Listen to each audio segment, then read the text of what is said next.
राज ठाकरे यांचा महाराष्ट्र नवनिर्माण सेना हा पक्ष आक्रमक मराठीच्या मुद्द्याचा पुरस्कार करण्यासाठी ओळखला जातो। 2007-2008 सालापासून महाराष्ट्र नवनिर्माण सेनेने मराठीचा मुद्दा घेऊन आक्रमक आंदोलनं केली। व्यवहारात भाषेचा आग्रह, मराठी पाट्या यांसाठी मनसेची भूमिका नेहमीच आक्रमक राहिलेली आहे।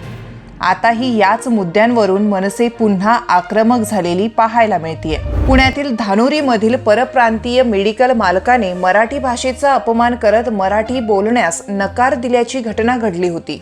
मराठी येत नाही, मराठी चालणार नाही असं सांगून सदरील दुकानदाराने मराठी मुलाचा अपमान केला होता। या प्रकाराचा व्हिडिओ देखील व्हायरल झाला होता।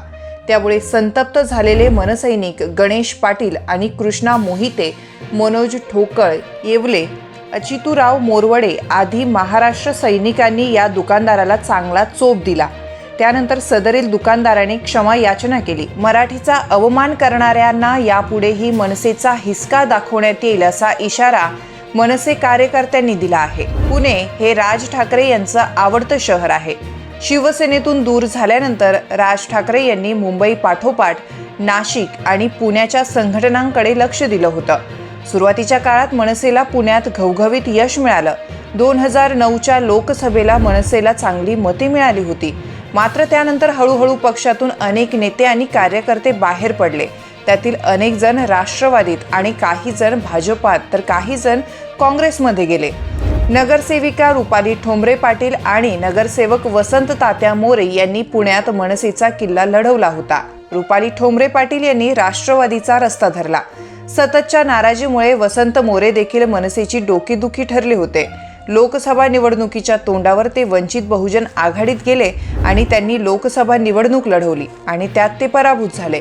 त्यानंतर काही दिवसातच त्यांनी उद्धव ठाकरे यांच्या नेतृत्वाखालील शिवसेनेत प्रवेश केला।